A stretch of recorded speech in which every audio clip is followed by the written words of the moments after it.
आप जो काम कर रहे हैं वो छोटा काम नहीं है।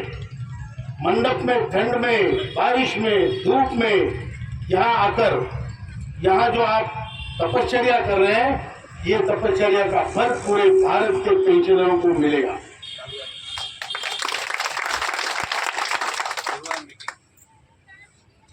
अभी आप लोगों के साथ साथ हमारे जो नेता आज यहाँ नहीं है, मैं उनका जिक्र करना चाहूंगा। हमारे आदरणीय वीरेंद्र सिंह राजावत जी जो हमारे महासचिव है, राष्ट्रीय महासचिव, उसी प्रकार पीएन पाटिल जी जो हमारे राष्ट्रीय मुख्य सलाहकार है, आदरणीय रमाकांत नरगुण जी जो हमारे प्रमुख मुख्य समन्वयक है भारत के, उसी प्रकार हमारे अनेक राज्यों के अनेक नेतागण जो हर जगह पे अपनी नेतृत्व में बड़े बड़े काम कर रहे हैं। बहुत बड़ी बड़ी सभाएं हो रही हैं। अभी कल से मैं जा रहा हूँ, वारंगल में सभा होगी परसों, उसके बाद बेंगलोर में, मैसूर में, तुमकुर में, इरकल में, इतनी सभाएं करके हम लोग वापस आएंगे। उसी प्रकार उत्तर प्रदेश में सभाएं चल रही है, हर जगह सभाएं चल रही है। ये पूरा भारत जागा है और उसके जागने के पीछे मुख्य कारण है हमारे जो नेतागण हैं, उनका नेतृत्व अच्छा है, प्रामाणिक लोग हैं, और उसी प्रकार यहाँ पर जो लोग धुनी जमा के बैठे हैं, उसका प्रकाश पूरी दुनिया में फैलेगा।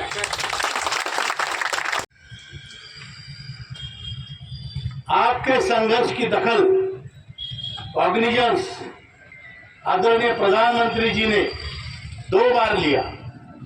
2 बार हमें बुला के आधा घंटा चर्चा की। ये सामान्य बात नहीं है। इतनी सारी संगठनाएं हैं, इंटक है, बीएमएस है, C2 है, हाईटेक है, SMS है, और भी संगठनाएं हैं, उनको नहीं बुलाया। आपके नेताओं को बुलाया और उनके साथ उन्हें आधा घंटा चर्चा की। पहली बार चर्चा की तभी उन्होंने ये कहा था ये काम होना चाहिए। दूसरी बार हम मिले थे तब उन्होंने कहा था मैं जानता हूं, मैं आपका काम भली बात है, मुझे मालूम है, याद है, लेकिन इसमें बहुत सारी ब्यूरोक्रेटिक प्रोसीजर्स होती है जो पूरी करने के बाद मैं उसको डिक्लेयर कर सकता हूं, तब तक मैं डिक्लेयर नहीं कर सकता। हमारे इधर एक कहावत है मराठी में कि सब सोंग कर सकते हैं, पैसे का स्वांग नहीं रचाया जाता। और आपका काम होने के लिए सरकार को हर साल तकरीबन 70,000 करोड़ रुपए लगेंगे, लेकिन इतना बड़ा पैसा हमने सरकार को बताया। प्रधानमंत्री के बाद मुलाकात होने के बाद हमारी वित्त मंत्री जी से मुलाकात हुई, आदरणीय निर्मला सीतारामन जी से आधे घंटे 2 बार चर्चा हुई, पूरी अर्थव्यवस्था पे चर्चा हुई, उनके लेवल की चर्चा हुई। मुझे बताने में कोई हिचकिचाहट नहीं है कि आपके नेता हर लेवल में उस लेवल जैसे बिहेव करते हैं।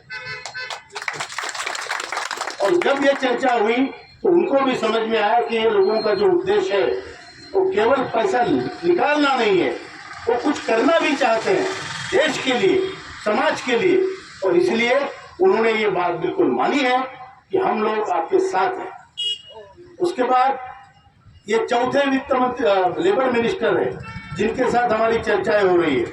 परसों के दिन शुक्रवार को जो चर्चा हुई वो बहुत ही रोचक थी और बहुत ही अच्छी चर्चा हुई। उस चर्चा के दौरान हमने पावर पॉइंट प्रेजेंटेशन बनाए। आपको मालूम ही होगा आपकी संगठन किस तरीके से काम करती है। मैं दिल्ली में हूँ, मेरे साथ वीरेंद्र सिंह जी है, पाटिल साहब है, नरगुण साहब है, बहुगुणा जी है। प्रेजेंटेशन कहीं और बन रहा है, कोई और बना रहा है, उसका प्रेजेंटेशन कोई और देख रहा है, चेक कर रहा है। सब कुछ करके पूरा डाटा कलेक्ट करके फाइनल प्रेजेंटेशन मेरे पास या हमारे पास आता है, उसको हम काट छाट करते हैं। बराबर कितना दिखाना है, क्या बताना है, इसके ऊपर चर्चा होती है और उसके बाद पूरा भारत आपके लिए काम करता है। साहब ने गए वहाँ प्रेजेंटेशन बनाया, दिखा दिया, वो बहुत बुद्धिमान है ना। हर किसी की बुद्धि काम में लाना ये नेता का काम होता है। नेता बुद्धिमान ना भी हो, लेकिन अगर आप बुद्धिमान है तो आपके बुद्धि का उपयोग करना मुझे आना चाहिए। अगर आप मेहनती है तो आपके मेहनत का काम आपसे करवाना मुझे आना चाहिए, और उसके लिए मैं थकना नहीं चाहिए। कोऑर्डिनेशन बहुत इंपॉर्टेंट होता है लीडरशिप में, जो हमारे संगठन में है। इतना सारा प्रेजेंटेशन हमने जमा करने के बाद दूसरे दिन शुक्रवार को 10 बजे प्रेजेंटेशन हुआ 20 तारीख को। उसमें आदरणीय श्रम मंत्री जी अध्यक्षता में हुआ, सभी सीपीएफसी बड़े बड़े आईएएस अफसर थे, हमने प्रेजेंट किया। 1 घंटे का प्रेजेंटेशन के बाद जो हमारे आदरणीय लेबर मिनिस्टर है, उन्होंने कहा कि इतना अच्छा प्रेजेंटेशन मैंने कभी देखा नहीं। उन्होंने ये कहा, अगर मुझे प्रेजेंटेशन ठीक नहीं लगता तो मैं पहले 5 मिनट में निकल जाता, लेकिन मैं आपके साथ बैठा रहा, मैंने 1 घंटा आपकी बात सुनी। आप लोगों के विचार बहुत अच्छे हैं, आप लोगों का प्रेजेंटेशन का स्टाइल अच्छा है, और आप लोगों का उद्देश्य बहुत ही अच्छा है। उन्होंने ये कहा कि मैं भी आपके साथ हूं, हम ये काम करना चाहते हैं, दिल से करना चाहते हैं, और यही है कि मैं अगर अकेला करूंगा तो आपको छोटी रकम मिलेगी। मैं ऐसा नहीं चाहता हूं, मैं चाहता हूं जो आप चाहे वो आपको मिले। इसलिए मेरी चर्चाएं वित्त मंत्री के साथ हो रही है, और वित्त मंत्री भी आपके पक्ष में है। आपने 2 बार उनको प्रेजेंटेशन दिया है और उन्होंने सुना है, उनकी मेरी बात होती रहती है, और मैं आपको बताता हूं आपका काम अच्छा काम होगा और जल्दी से जल्दी होगा। मेरा जो अपना मानना है कि ये काम आने वाले 2 महीने के अंदर जरूर होगा। उसके लिए आप तैयार रहिए, लेकिन तलवार म्यान में रखो, लेकिन उसकी जो मूठ है उसको हाथ में रखो। बराबर है कि नहीं? अगर काम होता है तो म्यान कर देंगे, नहीं होता है तो खींचने की ताकत होनी चाहिए। बराबर है? क्योंकि देखो, हमारे साथ काम करने वाले जो भाई लोग आज हमें छोड़ के चले गए, उनके लिए तो हमें लड़ना ही लड़ना है। और जो भाई लोग आज बहुत ही भयंकर परिस्थिति में है, उनके लिए भी हमें लड़ना है।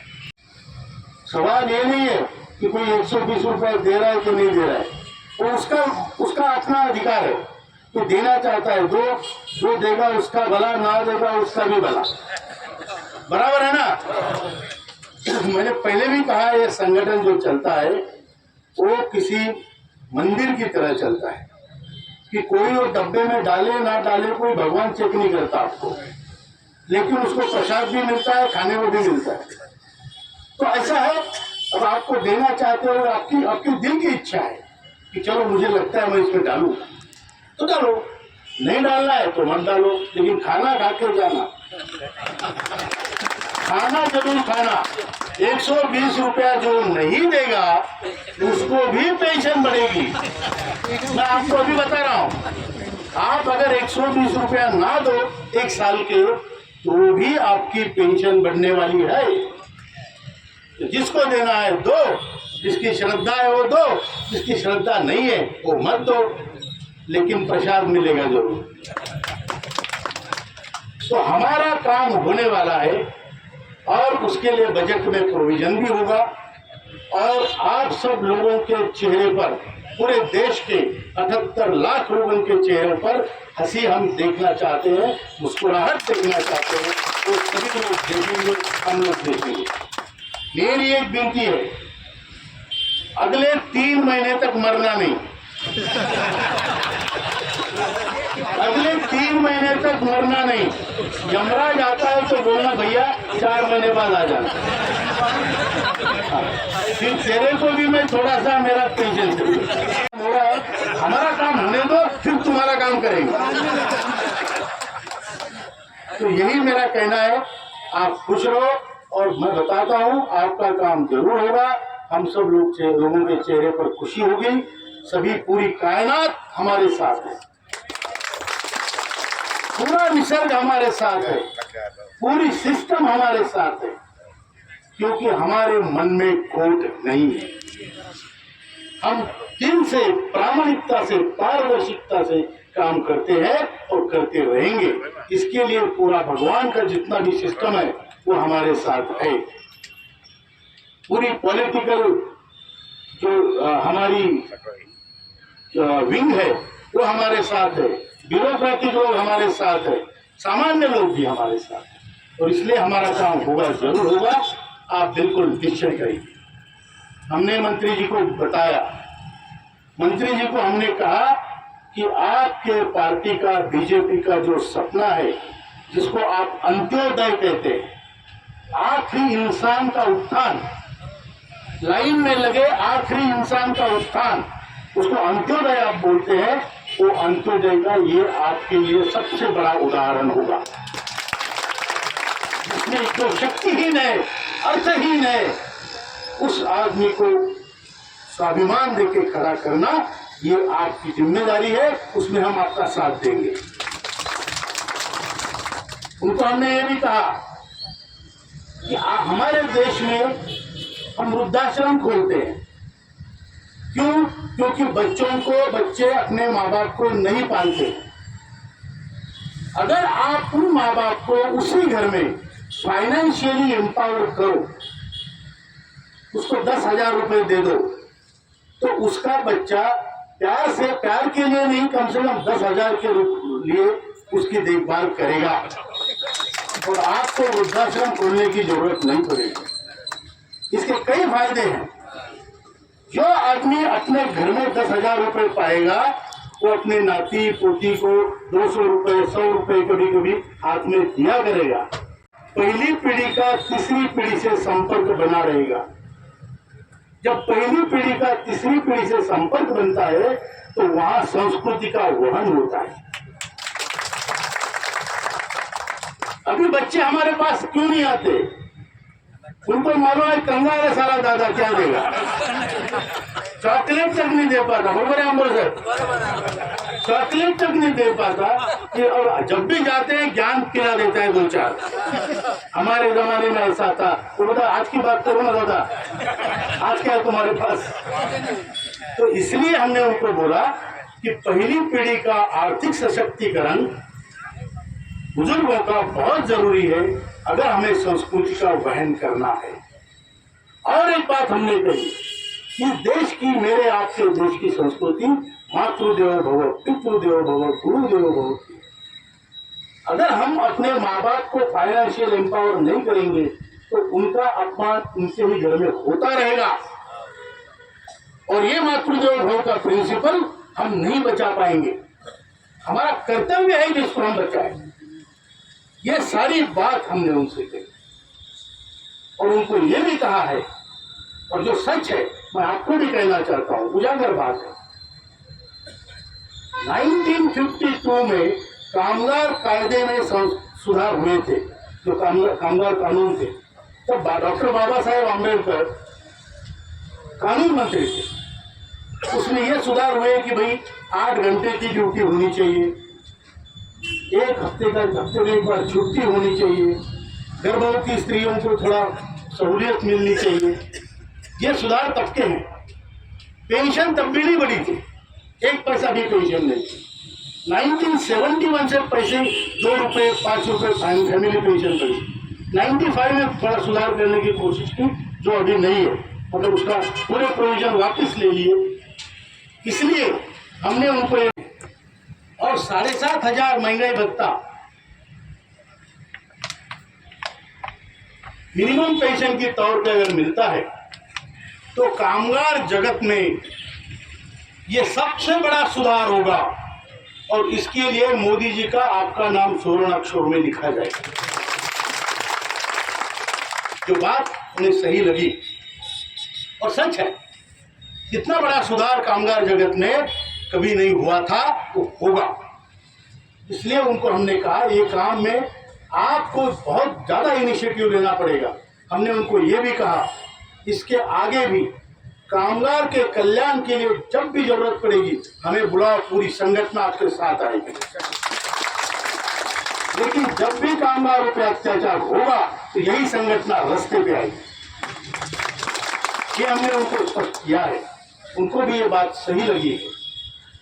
उसके बाद हमने ये कहा कि जो हमारी तरफ से हम देना चाहते हैं, हम क्या देना चाहते हैं, आप कितना दे सकते हैं, फाइनेंस मिनिस्ट्री कितना दे सकती है, तीनों का जोड़ करके कितना होता है, पूरा फाइनेंशियल कैलकुलेशन दिया है।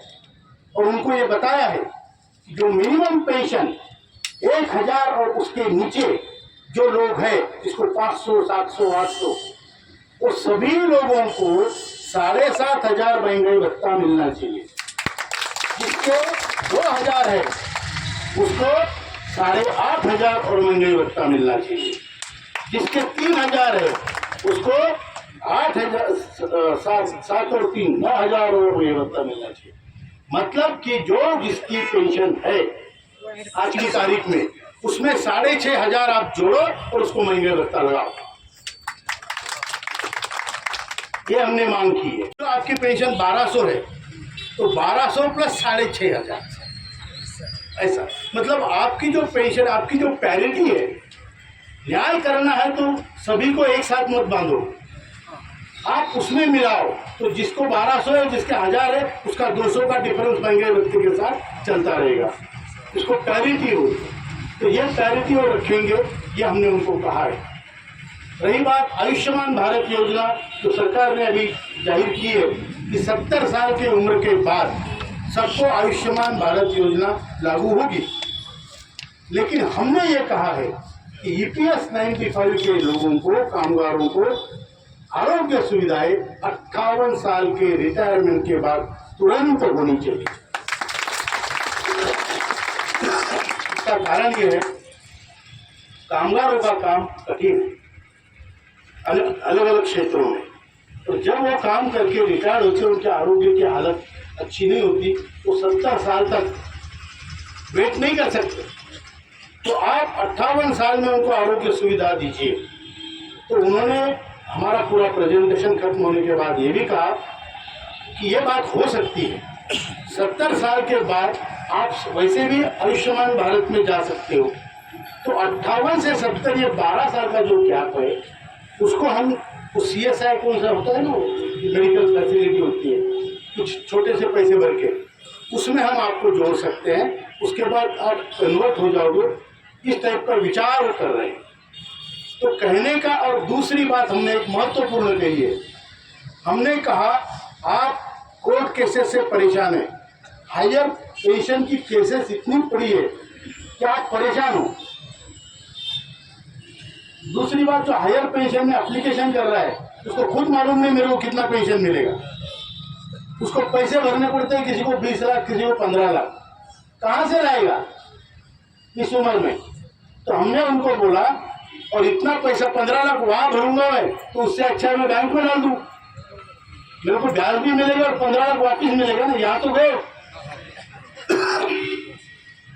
तो हमने उनको कहा आप ये करो कि 7500 महंगाई भत्ता option number A, option number B higher pension पैसे भरने के बाद बिना DA के, आप ये दोनों एक साथ डिक्लेयर करो। आपके डिपार्टमेंट की साख बनी रहेगी, जो मांगा वो दिया, ऐसा डिक्लेयर होगा। दूसरी बात, जब अफसर भाई को या दरकल नाना को जब सोचना है कि भैया मैं 15 लाख भरूं और कल को मैं मेरा कुछ कम ज़्यादा हो गया तो मेरे 15 लाख गए, ऊपर से बच्चे गाली देंगे बाद में, बराबर है कि नहीं। ये निर्णय हर एक का अपने आरोग्य को देखते हुए, और जिसका कोई कॉन्ट्रैक्ट है भगवान से कि कितने साल जिएगा वो कर सकता है, बराबर है।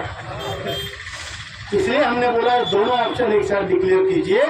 तो इंडिविजुअल पे छोड़िए, आपको क्या चाहिए, आपके केसेस कोर्ट के, मैं गारंटी लेता हूँ 1% भी नहीं रहेंगे।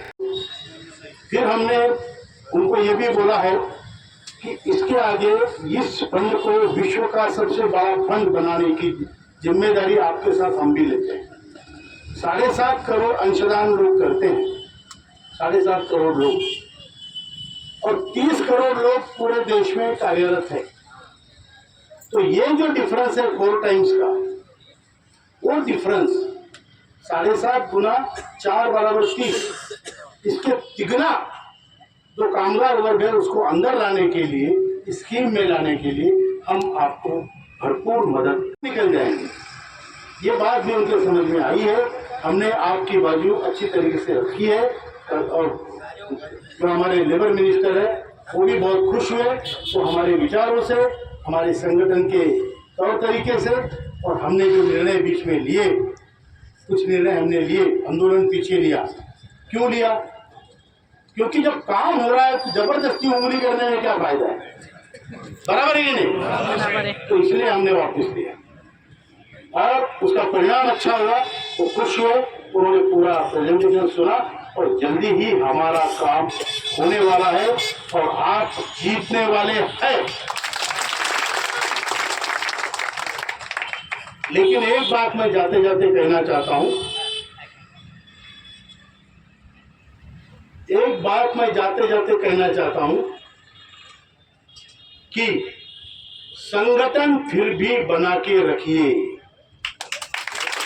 आप जीतने के बाद भी, कल पता चला धनगर साहब को पेंशन मिलने वाली थी, उनका ही नहीं है, बाकी सबका हो गया, वो अकेले क्या करेंगे? संगठन होगा तो हम लड़ेंगे ना, कुछ भी हो सकता है। उसके बाद पता चला 4 महीने बाद वो निकाल लिया फिर से वापस, फिर क्या करोगे? संगठन बना के रखिए। और मैं तो सबको बताता हूं, जो देश के नेता है हमारे संगठन के, सेकंड लाइन लीडरशिप तैयार कीजिए। हमारा भी कोई भरोसा नहीं है, यहाँ किसी का भरोसा नहीं है। तो ये सब करके हमें संगठन को, ये विचार को आगे बढ़ाना है, हमारे बाद भी ये रहे और कामगारों का कल्याण का काम सब लोग मिलकर करते रहे, इसके लिए हम कार्यरत रहेंगे। इतना ही कहना चाहता हूँ, यही कहना चाहता हूँ। आप सबको बहुत बहुत धन्यवाद यहाँ पर आए, और आप सभी लोगों को ईश्वर सभी को सुखी रखे। अपने संगठन का आपको मालूम होगा नारा है, सर्वेशाम मंगलम भवतु।